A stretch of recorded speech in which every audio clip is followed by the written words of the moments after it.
यह पुराने ज़माने की बात है। बसरा के करीब एक छोटी सी बस्ती आबाद थी। उस बस्ती की तंग व तारिक गलियों में एक अंधा दरवेश बरसों से बैठा रहता था। चाहे तेज़ धूप हो या झड़ीदार बारिश, सर्दियों की ठंडक हो या गर्मी की झुलसा देने वाली दोपहरें, वह दरवेश वहीं बैठा रहता और राहगीरों से भीख मांगता। उसकी आंखों से बिनाई जा चुकी थी, मगर उसकी आवाज़ में एक ऐसी नरमी और कशिश थी कि सुनने वाले के दिल को छू जाती। यूं लगता जैसे उसके अल्फाज रूह पर उतरते हों। उस अंधे दरवेश के बारे में बस्ती भर में कई कहानियां मशहूर थीं। कुछ लोग दावा करते कि वह एक ज़माने में बड़ा ताजिर था। कुछ का कहना था कि वह खलीफा के दरबार का मुअज़्ज़ज़ शख्स था, मगर किसी नाइंसाफ़ी का शिकार हो गया। अक्सर लोग उसे दीवाना समझकर नज़रअंदाज कर देते और कुछ तो उसे झूठा करार देकर आगे बढ़ जाते। लेकिन दरवेश कभी खफा न होता। वह महज खामोशी से मुस्कुरा देता, जैसे दुनिया के राज जानकर भी सुकून सिर्फ खामोशी में ढूंढ लिया हो। उसी शहर में यूसुफ नाम का एक आदमी रहता था, जो निहायत मुफलिसी की ज़िंदगी गुजार रहा था। घर के नाम पर उसके पास सिर्फ एक पुरानी झोंपड़ी थी। बाप बचपन ही में फौत हो गया था और माँ हमेशा बीमारी के बाइस बिस्तर पर पड़ी रहती थी। यूसुफ ही उस घर का वाहिद सहारा था। वह सारा दिन मजदूरी करता और जितनी अजरत मिलती उससे खाने पीने का सामान और माँ की दवा खरीद लाता।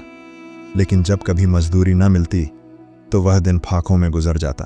कई दिन से यूसुफ को ढंग का खाना नसीब न हुआ था। वह माँ के लिए किसी से कर्ज लेकर कुछ खाने और दवाइयों का बंदोबस्त कर लेता, मगर खुद भूखा रहता। एक दिन जब वह भूखा प्यासा रोजगार की तलाश में दर-बदर फिर रहा था, तो उसी अंधे दरवेश के पास से गुजरा। दरवेश ने जैसे उसकी हालत भांप ली। वह पुकार उठा, ऐ लड़के, ज़रा रुक जा। यूसुफ ने पलट कर देखा। बूढ़े की आंखें बंद थीं, मगर उसकी आवाज़ में ऐसी अपनायत थी कि यूसुफ बेख्तियार उसके करीब चला आया। दरवेश ने नरमी से कहा, बैठ जाओ मेरे पास। यूसुफ ने झिझकते हुए जवाब दिया, मेरे पास आपको देने के लिए कुछ नहीं है। बूढ़ा दरवेश मुस्कुरा कर बोला, मैं तुमसे कुछ मांग नहीं रहा, बल्कि तुम्हें कुछ देने वाला हूँ। यह कहकर उसने अपने बोसीदा कपड़े के अंदर से सूखी हुई रोटी निकाली और यूसुफ की तरफ बढ़ा दी। यूसुफ हैरत में डूब गया। उसने रोटी ली और दिल ही दिल में सोचने लगा कि यह अंधा दरवेश, जो खुद दिन भर भीख मांगता है, मेरे लिए रोटी कहाँ से लाया, और उसे यह कैसे मालूम हुआ कि मैं भूख से बेहाल हूँ। यूसुफ ने तज्जुब से पूछा, बाबा जी, आप तो आंखों से अंधे हैं, फिर आपने मेरी हालत कैसे पहचान ली? बूढ़ा बोला, बेटा, तुम्हारे कदमों की छाप ने मुझे सब कुछ बता दिया। तुम्हारे कदमों में भूख और थकन झलक रही थी। आज से पहले मैंने ऐसे कदम कभी नहीं सुने। फिर बूढ़ा कहने लगा, मैं तुम जैसे ही किसी शख्स का इंतज़ार कर रहा था। यह कहकर वह खामोश हो गया। फिर आहिस्ता से बोला, मेरे साथ चलो, मैं तुम्हें कहीं ले जाना चाहता हूँ, मगर याद रखना, इस सफ़र में तुम्हारा इम्तिहान होगा। यूसुफ के दिल ने कहा कि क्या उसके साथ जाना चाहिए, या मैं कोई ख्वाब तो नहीं देख रहा। फिर सोचा कि शायद यह बूढ़ा उसकी मदद करे। वह खामोशी से उसके पीछे चल पड़ा। दरवेश अपनी लाठी के सहारे आहिस्ता आहिस्ता बगदाद की गलियों से गुजरता रहा। फिर दोनों एक वीरान गली में पहुंचे, जहां पुराने और खस्ताहाल मकान खामोश खड़े थे। उनके दरो दीवार पर गर्द जमी हुई थी। यूसुफ ने डरते हुए धीमी आवाज में पूछा, यह जगह कौन सी है? अंधे दरवेश ने आहिस्ता से कहा, जैसे उसकी आवाज में थकन छिपी हुई हो, यह वह जगह है जहां मेरा मांझी दफन है। वह एक टूटी हुई दीवार के करीब रुके। दरवेश ने जमीन पर लाठी मारी, फिर एक ईंट हटाई और नीचे से एक पुराना संदूक निकाला, जिस पर गर्द और झंग की तह जमी हुई थी। यह क्या है? यूसुफ की आंखें हैरत से फटी की फटी रह गईं। बूढ़ा दरवेश बोला, यह एक राज है, ऐसा राज जो बरसों से मेरे दिल में दफन है। फिर उसने संदूक खोला। अंदर एक पुराना नक्शा रखा था। जर्द कागज पर हाथ से बनी पुरानी सादा लकीरें थीं, जिन्हें वक़्त ने मध्यम कर दिया था। यह खजाने का नक्शा था। यूसुफ ने हैरानी से पूछा, खजाने का नक्शा? लेकिन आपने यह पहले किसी को क्यों नहीं बताया? दरवेश ने गहरी सांस ली और कहा, यह राज मैंने बरसों से सीने में छुपा रखा था। लोग मुझ पर हंसते थे, कहते थे कि अंधे के पास खजाना कहाँ से आ गया, जो खुद दूसरों का सहारा लेकर चलता है। वह मुझे बेवकूफ़ और झूठा कहते, तरह तरह की आवाज़ें कसते। लेकिन मैं जानता था कि एक दिन कोई ऐसा आएगा जिसके दिल में न हर्ष होगी न फरेब, और वह शख्स तुम हो। यूसुफ की आंखों में हैरत और खौफ दोनों उतर आए। उसने कहा, मगर मैं कैसे यकीन कर लूं कि आप जो कह रहे हैं वह सब सच है। दरवेश ने यूसुफ के कंधे पर हाथ रखा और नरमी से कहा, सच वही होता है जिसके लिए कोई कदर और कीमत चुकाई जाए। मैंने उसके लिए अपनी सारी जिंदगी कुर्बान की है, अपनी आंखें भी गंवा दी, सिर्फ इस इंतज़ार में कि शायद मुझे कोई मुखलिस इंसान मिल जाए। और आज मेरा सब्र ख़त्म हुआ, कुदरत ने मुझे तुमसे मिलाया। फिर दरवेश ने नरमी से कहा, अब तुम मेरी आंखें हो और मैं तुम्हारा रहनुमा। यूसुफ ने दिल ही दिल में सोचा, यह कोई ख़जाने की चाबी नहीं, बल्कि यह मेरा मुस्तकबिल है। अब कुछ भी हो, मैं अपने कदम पीछे नहीं हटाऊंगा। बूढ़े दरवेश ने यूसुफ से कहा, मैं तुम्हें फज्र के वक़्त इसी जगह मिलूंगा जहां हमारी मुलाकात हुई थी, इसलिए अब तुम अपने घर वापस जाओ। यूसुफ वापस अपने घर आ गया। वह रात भर जागता रहा और उस नक्शे को बार बार देखता रहा, उस पर बनी मध्यम लकीरों को गौर से परखता रहा। फिर उसने अपनी माँ के लिए कुछ राशन और पानी का बंदोबस्त किया, जो कई दिनों के लिए काफ़ी था। उसके बाद अपने एक पड़ोसी को तलकीन की कि मैं एक सफ़र पर निकल रहा हूँ, मेरी माँ का ख्याल रखना। जैसे ही फज्र का वक़्त हुआ और गलियों में सुबह का नूर फैलने लगा, यूसुफ कुछ ज़रूरी कीमती सामान साथ लेकर उसी जगह पहुँच गया जहाँ वह दरवेश से मिला था।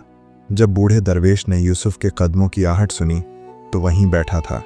आहट सुनते ही खड़ा हो गया और बोला, आज से हम दोनों मुसाफिर हैं, ऐसे मुसाफिर जो वापसी की राह भूल चुके हैं। यूं दोनों एक लंबे सफ़र पर निकले। वह बगदाद से दजला के किनारे एक पुराने मकाम की तरफ बढ़ने लगे।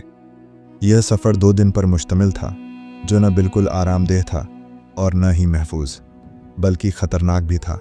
रास्ते में यूसुफ ने दरवेश से उस खजाने की तारीख के बारे में पूछा, मगर दरवेश कुछ देर खामोश रहा। फिर आहिस्तगी से बोला, यह खजाना किसी बादशाह या सरदार का नहीं है, यह दरअसल मेरे माँ बाप का जमा किया हुआ खजाना है। असल में मेरे वालिद एक वक्त में बादशाह के मुशीर थे और मेरे वालिद शाही खजाने के रखवाले थे। उस वक्त बादशाह के महल में गद्दारी बहुत आम हो चुकी थी।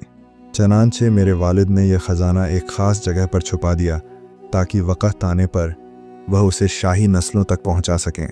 मगर गद्दारों की साजिश के बाइस महल में जंग छिड़ गई। चंद ही दिनों में बादशाह और उसकी सारी नस्ल ख़त्म कर दी गई। उसी जंग में मेरे वालिद भी मारे गए और मैंने भी अपनी आंखें खो दीं।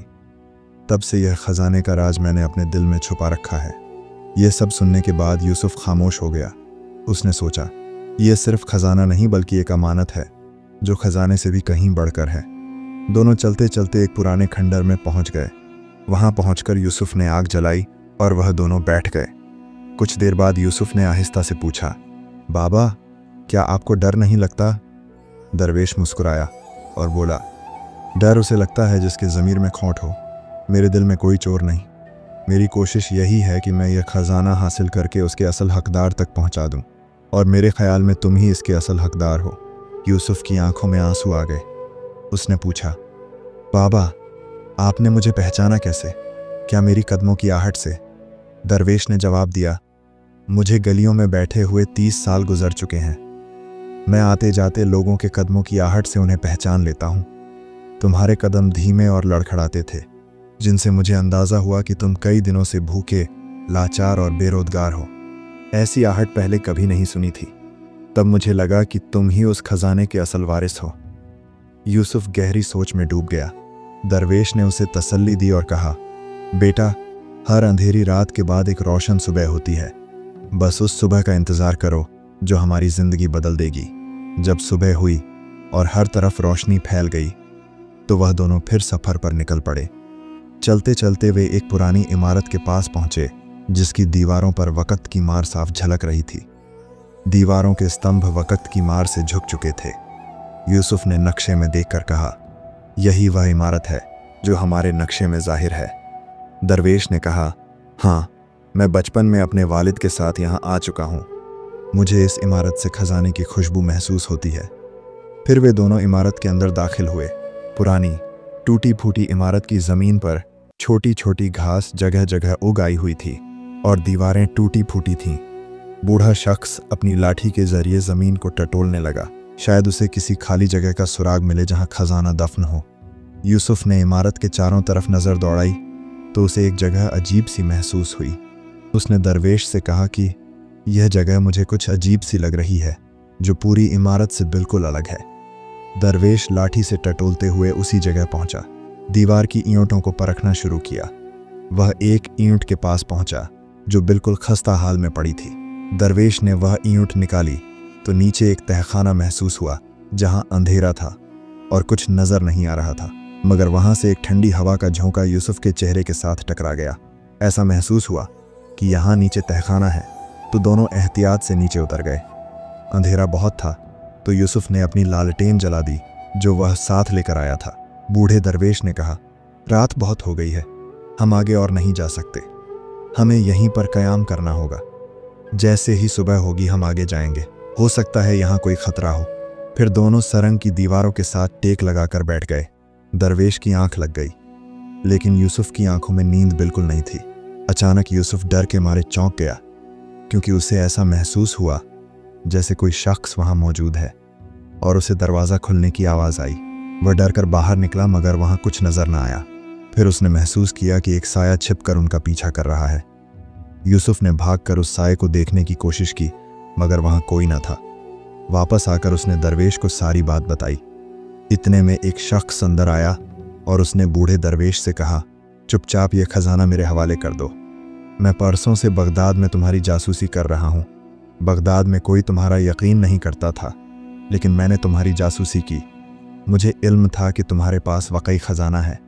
तुमने मुझे देने की बजाय इस एक गरीब और लाचार लड़के को खजाना देने का फैसला किया। अब चुपचाप खजाना मेरे हवाले कर दो, वरना मैं तुम दोनों को कत्ल कर दूंगा। दरवेश ने कहा, मुझे तुम पर पहले ही शक हो चुका था। मैंने कई बार तुम्हारी कदमों की आहट महसूस कर ली थी। बेहतर होगा कि तुम चुपचाप यहाँ से चले जाओ, वरना तुम्हारे साथ अच्छा नहीं होगा। वह शख्स हंसने लगा कि एक बूढ़ा शख्स मुझे धमकी दे रहा है। यूसुफ बोला, ये बेशक अंधे हैं, लेकिन मैं तुम्हें सबक सिखा सकता हूँ। यह सुनकर उस शख्स ने फौरन तलवार निकाली और यूसुफ पर हमला करने की कोशिश की। यूसुफ ने फुर्ती से उसके हमले को नाकारा बनाया। उसकी तलवार एक तरफ फेंक दी और अच्छी तरह उसकी पिटाई की। वह शख्स डर के मारे वहां से भाग गया। यह सब देखकर बूढ़ा दरवेश बहुत खुश हुआ और यूसुफ को दाद दी कि तुमने उस शख्स का जो हश्र किया है, अब वह हमारे पीछे नहीं आएगा। फिर उसने कहा, मैं उस शख्स के कदमों की आहट काफ़ी दिनों से महसूस कर रहा था, और मुझे यकीन है कि यह बगदाद का नहीं, किसी और शहर का है जो मेरा पीछा कर रहा है। उसके बाद वे दोनों आगे बढ़ गए। तहखाने की तारीक गहराई में दोनों आहिस्ता आहिस्ता आगे बढ़े। कुछ ही फासले पर एक भारी लकड़ी का दरवाज़ा नजर आया, जिस पर सदियों पुराना झंग लगा ताला लगा हुआ था। दरवेश ने अपने पुराने झोले से एक पुरानी चमकती हुई चाबी निकाली और यूसुफ को थमाते हुए बोला, बेटा, यह चाबी बरसों से मेरे पास अमानत है। आज यह वक्त आ गया है कि तुम इस दरवाजे को खोलो। यूसुफ ने कांपते हाथों से चाबी ताले में डाली। झर्र की आवाज के साथ ही झंग लागा ताला खुल गया। जैसे ही दरवाजा खुला, अंदर एक वसीयव अरिज कमरा उनके सामने था। हर तरफ अंधेरा ही अंधेरा छाया हुआ था। यूसुफ ने अपनी लालटेन ऊंची की तो कमरे के एक कोने में हल्की सी रोशनी झिलमिलाती हुई दिखाई दी। वे दोनों आहिस्तगी से रोशनी की तरफ बढ़े। करीब पहुंचे तो देखा कि वहां एक कदीम संदूक रखा हुआ है, जिस पर धूल और जाले जमी हुई थीं। यूसुफ के होठों पर बेखुदा अल्फाज निकले, बाबा जी, यही है वह खजाना। दरवेश के चेहरे पर हल्की सी मुस्कुराहट उभरी। हाँ बेटा, यही है वह खजाना जिसकी हिफाजत मेरे वलीद ने अपनी जान देकर की थी। यूसुफ ने एहतियात से संदूक खोला। ढक्कन उठते ही अंदर सोने की चमकती अशरफियाँ, कीमती हीरे, नायाब जवाहरात और तारीखी नवादात जगमगा उठे। लेकिन इन सब के बीच एक नरम रेशमी कपड़े में लिपटी हुई छोटी सी शय रखी थी। यूसुफ ने तजस्सुस से पूछा, बाबा जी, यह क्या है? दरवेश ने गहरी सांस ली और बोला, यह खलीफच वक़्त की मेहर है। वह मेहर जो सिर्फ अपने ख़ास मशीरों को अता की जाती थी। मेरे वलीद को खलीफा ने यह बतौर इनाम दी थी, मगर उन्होंने इसे कभी इस्तेमाल नहीं किया। इसे भी खजाने के साथ महफूज कर दिया था। बेटा, यह मेहर तुम्हारे बहुत काम आएगी। यूसुफ हैरानगी और शुक्र के जज्बात में डूबा उस मेहर को अपने हाथों में थामे रहा। खजाने को पा लेने के बाद दोनों बगदाद की तरफ रवाना हुए। रास्ते में यूसुफ बार बार संदूक वापस दरवेश को देना चाहता, मगर दरवेश नरम लहजे में कहता, यह सब अब मेरे किसी काम का नहीं रहा। बेटा, यह अल्लाह ने तुम्हारे नसीब में लिखा है। मेरा हिस्सा यह है कि तुम गरीबों और यतीमों में कुछ अशरफियाँ बांट देना, बाकी सब तुम रखो। अल्लाह के करम से तुम्हारी ज़िंदगी बदल जाएगी, तुम्हारी माँ को सुकून मिलेगा। ये सुनकर यूसुफ की आंखें नम हो गईं। वह बोला, बाबा जी, आप मुझे छोड़कर मत जाइए, मेरे साथ मेरे घर चलिए। वहाँ आप अल्लाह की इबादत कीजिए और मुझे आपकी खिदमत करने दीजिए। दरवेश ने मुस्कराकर यूसुफ की बात मान ली। जब वे दोनों यूसुफ के घर पहुँचे तो उसने सारी दास्तान अपनी माँ को सुनाई। माँ की आंखों से खुशी के आंसू बह निकले। वह दुआ करने लगी, ऐ अल्लाह, जिसने मेरे बेटे को अंधेरों से निकाला, उसके नसीब को हमेशा रोशन रखना। यूं यूसुफ की ज़िंदगी गुर्बत, भूख और अंधेरों से निकलकर रोशनी, सुकून और खुशहाली की तरफ बढ़ गई। यूसुफ ने जब दरवेश की रहनुमाई और नसीहत को अपने दिल में बसा लिया तो वह समझ गया कि असल खजाना सोने के ढेर या जेवरात नहीं, बल्कि ईमानदारी, कुर्बानी और दूसरों के लिए नफ़ा का सबब बनना है। उसने खजाने का एक हिस्सा अपनी माँ की राहत और इलाज पर खर्च किया, बाकी गरीबों और यतीमों में तकसीम कर दिया। लोग जो पहले उसे नादार और लाचार समझते थे, अब उसकी सखावत और नेकी के चर्चे करने लगे। दरवेश यूसुफ के साथ उसके घर आ गया और अपनी बकिया ज़िंदगी इबादत और दुआ में गुजारने लगा। यूसुफ की माँ की दुआओं और दरवेश की नसीहतों ने उसकी ज़िंदगी बदल दी। अब वह हर लम्हा अल्लाह का शुक्रगुजार रहता और कहता, असल दौलत दिल की पाकीज़गी और दूसरों के लिए आसानियाँ पैदा करने में है। यूं यूसुफ की ज़िंदगी अंधेरों से निकलकर रोशनियों में बदल गई और वह खुद दूसरों के लिए रोशनी का चिराग बन गया। इस कहानी से हमें यह सबक मिलता है कि आजमाइशें और मुश्किलात इंसान को परखने के लिए आती हैं। जो शख्स सब्र, भरोसा और नेक नीयत के साथ उनका सामना करता है, अल्लाह ताला उसके लिए ऐसे दरवाजे खोल देता है जिनका वह कभी सोच भी नहीं सकता। असल कामयाबी उसी की है जो हलाल रास्ते पर चलकर दूसरों का सहारा बनता है, अपनी अमानत को दयानतदारी से निभाता है और लालच, गुरूर और खुदगर्जी से दूर रहता है। यही किरदार इंसान को इज्जत, सुकून और हकीकी खुशी अता करता है। दोस्तों, अगर आपको ये कहानी पसंद आई हो तो वीडियो को लाइक करें, हमारे चैनल सबा कहानी सेंटर को सब्सक्राइब करें और वीडियो को दोस्तों के साथ लाजमी शेयर करें। शुक्रिया।